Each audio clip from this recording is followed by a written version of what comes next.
가장 중요한 거는 사실은 투표 동료라고 생각을 하고 여기에 왔습니다.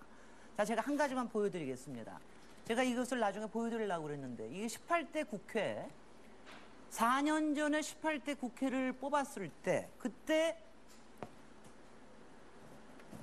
새누리당, 한나라당이 153석이었습니다. 그런데 그때 친박연대라고 하는, 친박근혜 연대라고 하는 이상한 걸 만들어서 여기서 14석을 가져갔습니다. 그리고 자유선진당에서 13석을 가져갔습니다. 민주통합당 겨우 81석 했습니다. 당시에, 지금은 통합진보당이지만 당시에 민주노동당이 5석 했습니다. 이것이 무엇이냐?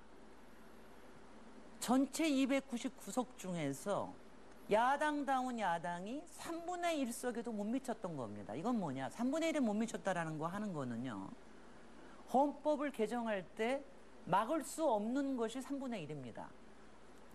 저희 장관들, 우리 강요들 해임 건의안조차 하려고 그러면 3분의 1이 필요합니다. 그거 없이 저희가 지난 4년 동안 이런 불균형한 국회를 운영해 왔던 것입니다. 그렇기 때문에 이명박 정권에서 마치 국회를 마치 이사회, 특히 관선 이사회식으로 했기 때문에 지난 4년 동안 엄청난 고통이 있었다라고 하는 것을 이 자리에서 말씀을 드리면서, 제가 오늘 이 자리에서 그러면서 그 와중에 4년 동안 무려 97건의 날치기를 한 것이 바로 새누리당입니다.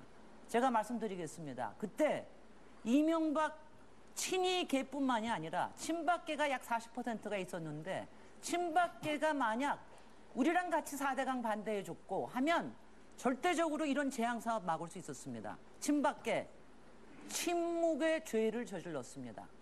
바로 이런 것을 심판을 해야 되는 것이 이번 총선의 분명한 의미라고 생각이 됩니다. 제가 오늘 마지막 말이기 때문에 조금 길게 말씀을 드리나, 바로 이때 투표율이 48%에 불과했던 겁니다. 여러분, 이번에는 이런 일을 절대로 만드셔서는 안 됩니다. 투표율을 올려주십시오. 그리고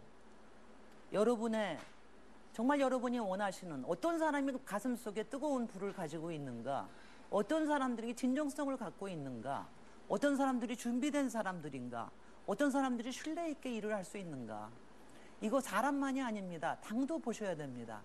꼭 투표에 참여해 주십시오. 저는 사실 오늘 제 소개를 할 기회가 없었는데요.